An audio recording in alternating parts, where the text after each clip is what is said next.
welcome to Attic Raiders Retro Reviews, where today we're going to be taking a look at Stargrave, Bold Endeavour, the 5th full-length expansion for Stargrave science fiction wargames in the Ravaged Galaxy. Now, I say it's the 5th one. We've got Stargrave, The Last Prospector. We've got Stargrave, Quarantine 37. We've got Stargrave, Hope Eternal. And we've got Stargrave, Side Hustle. Those are all the full-length expansions. We've also got Stargrave Dead or Alive, which was released as a PDF document for free for solo games, but this one is actually going to be made and has pretty much been finished being written by Joseph McCulloch and is going to be coming out as a full-length expansion later on, which apparently is going to be about 4 times the length of this. Stargrave Bold Endeavour was written by Joseph McCulloch and published by Osprey Games and came out on the 18th of October, approximately 2 weeks ago. And this is the first expansion for Stargrave that really focuses on spaceships, because there's been a lot of people really wanting to get spaceships into their Stargrave games. I know that a lot of people, myself included, have gone out and bought some of the Buzz Lightyear hyperspeed spaceships and have been trying to use those as terrain in our games of Stargrave. But spaceships don't really come into the scenarios that much. So when it was announced that Bold Endeavour is going to include spaceships, a lot of people got very excited about that. Now, I don't want to burst anybody's bubble, but although this does have a big section on spaceships and is pretty much all about using spaceships and space encounters within Stargrave, if you've got starship models or spaceship models that you're wanting to use for terrain, this doesn't really cover it, but we're going to come on to that more later. The Bold Endeavour expansion is just as nice as the other previous Stargrave expansions and comes in at approximately the same page count.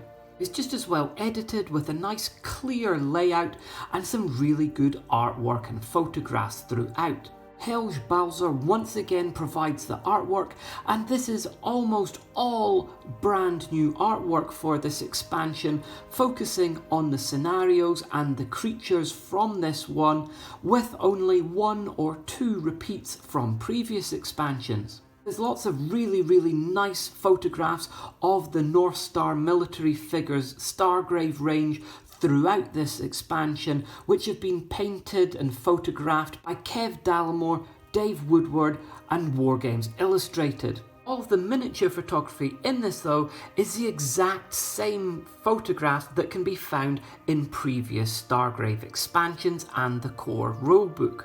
There aren't any new miniature photographs in this expansion, and I think that's a real shame because these are really well painted and provide a lot of inspiration for gamers. And I know that there's a lot of fans, myself included, who would be really happy to have our own built and painted miniatures featured in an expansion like this. It's just a small thing, but I really was hoping for new photographs within the new content. Like pretty much all of the expansions, this expansion has got some new captain types, it's got some new soldiers, it's got some new powers for the new captain types, it's got a whole section on advanced astrogation and space encounters, it's got 5 new scenarios, 4 of which are multiplayer and 1 which is solo, and then it's got some of your new loot and upgrades for your ship, and then it's got a bestiary for some of the new alien species which appear specifically in this book. So let's take a look first of all at the new captain types. There are 2 new captain types in this. We have got a Time Walker and a Paladin. Time Walkers are basically captains which have a couple of gadgets on them which allow them to bend time for just a couple of minutes. They've got a lot of powers which appear in the original core book, but there are 3 new powers which are specific to this book. Saving Grace, which allows them to come out from underneath a template attack such as a grenade or a flamethrower. Bounce Back, which allows them to move back to a position that they were in before they got moved. So for example, if they're in combat and they get pushed back, then they can jump back into combat. Or if there's a mechanic in a scenario where they get pushed across the board, they can jump back to where they were before they got pushed. And the third power is Probability Curve, which is essentially rolling with advantage in Dungeons and Dragons. You get to roll the dice twice and choose the better of the 2 results. Time Walkers can either be captains or first mates. Paladins, on the other hand, can only ever be captains. Essentially, a paladin is a knight in space, working for the betterment of peasantry, those who are less well off, and trying to help them out. And so because of that, although these are really quite powerful, you do have to pay 10% of all credits received back to their order or to local charities. Paladins' new abilities are that they get to have a shield, they've got contacts so that they can buy new technology at any point without having to roll and see what randomly they're able to buy. They can just choose something from the table. They have Righteous Fury, which allows any of their crew members within 6 inches of them to get additional damage and fight abilities.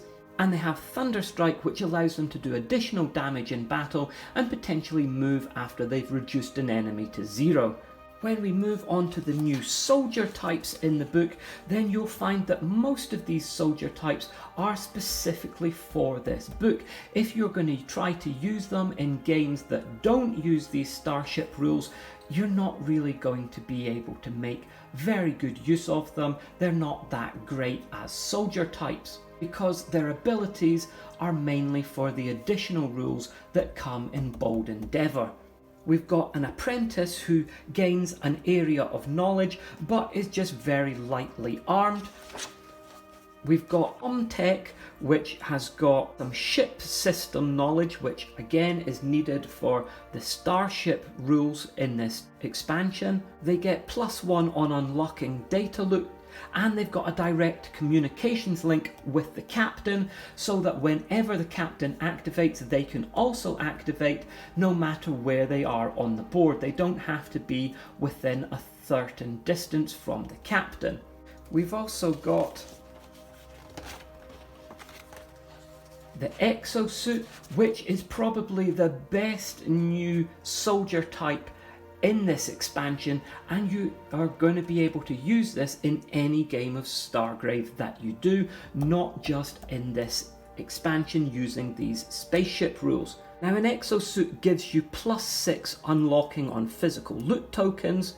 It doesn't have any encumbrance penalties, so you can move with loot tokens without having to slow down. It's nice and heavy, so it's got no pushback. It's resistant to involuntary movement, and it does extra damage in hand-to-hand combat. But it's very slow. It only has a movement of 4 when you're in the suit, and if you come out of the suit, then you've only got a movement of 6. But once you're out of the suit, you're out of the suit for the rest of the game. It also can't climb, and you have to pay a 20 credit upkeep fee at the start of every game that you play with it. But this is a pretty cool soldier type, and one that I can see using myself in future campaigns. The Expert is another soldier type which is really specific to this Bold Endeavour campaign. They have an area of expertise which helps them with ship-based stuff, but overall in any normal campaign they're not going to be that great a soldier type. And we've got the Quartermaster, which again has got +1 ship engineering abilities, which is going to be useful for these particular spaceship rules, but again, as an overall soldier, not really going to be that useful to you. After the 2 new captain types and the 5 new soldier types, we then go on to advanced astrogation, and this is the start of the brand new spaceship rules. Now, as I said, those of you who are hoping to use these spaceship rules to have spaceships on your table and to be able to use the models that you've collected and painted are going to be a bit disappointed by this. This is not actually using spaceships physically for your war games. Instead, this is more of a paper-based accounting kind of gameplay where you're going to play solo, rolling a die and using those outcomes to alter stats on a sheet.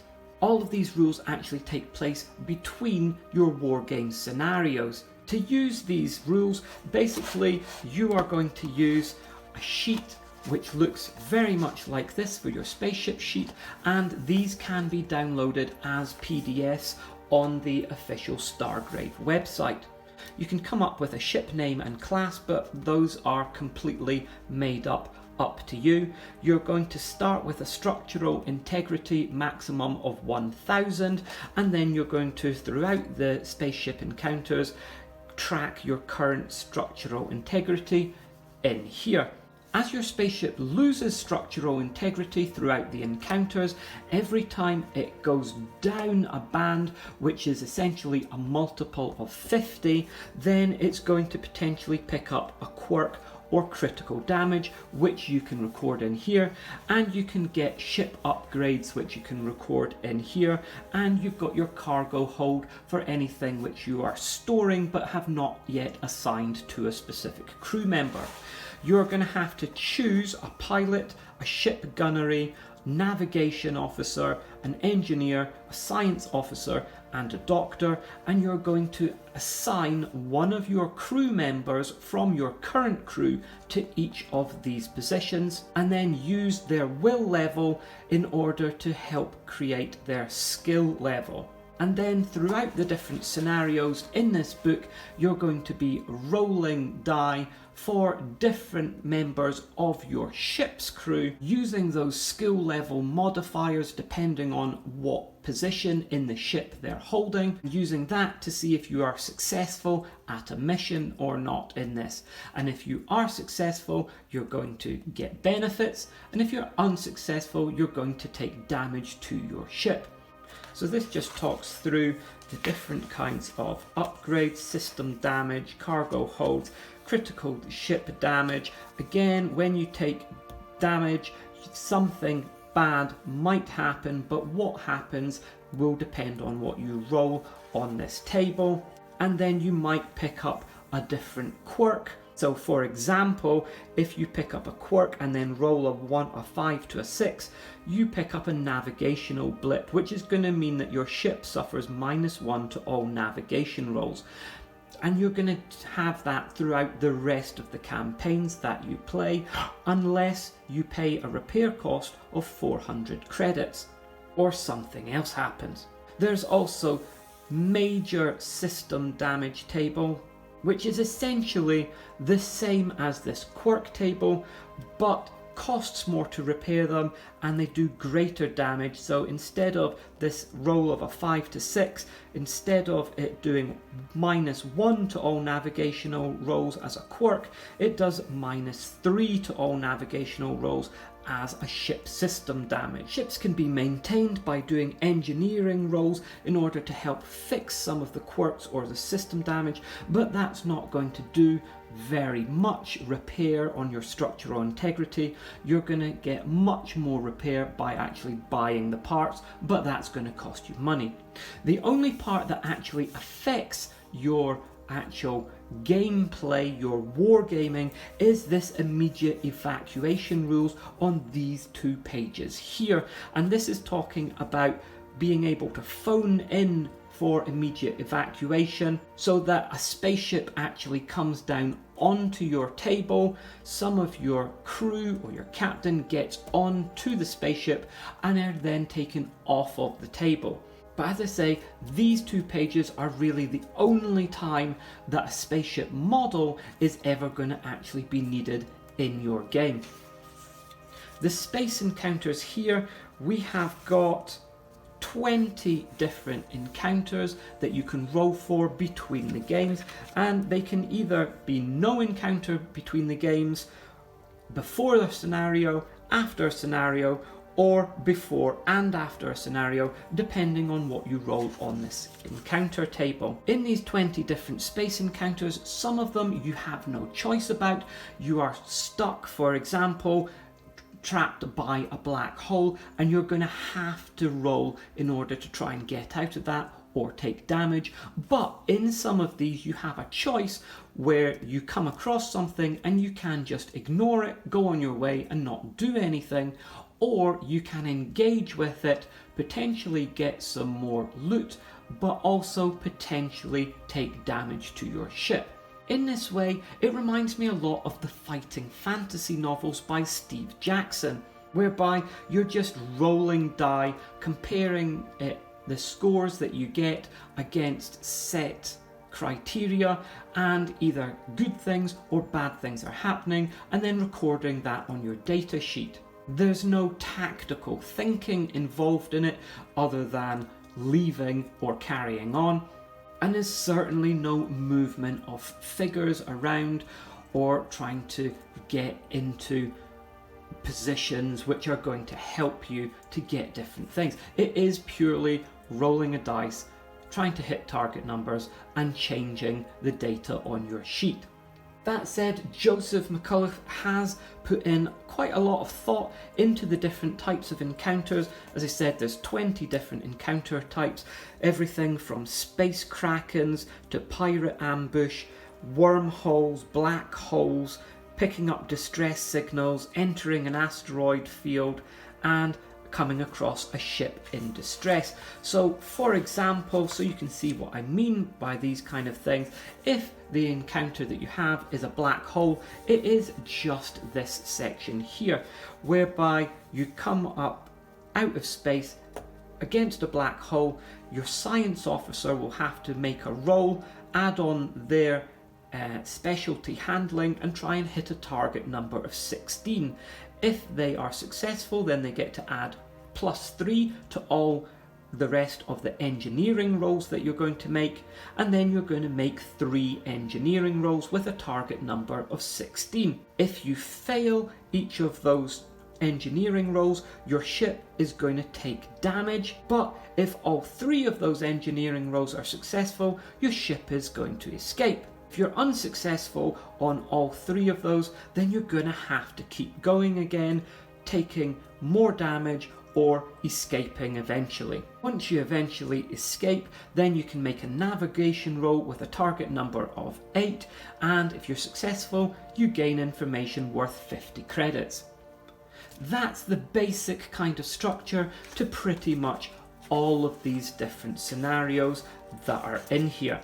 Now that we're done with the spaceship rules, which are the main bulk of this expansion, next time we'll take a look at the 5 new scenarios and the new alien species. Thank you for joining us, and we'll see you next time on Attic Raiders Retro Reviews.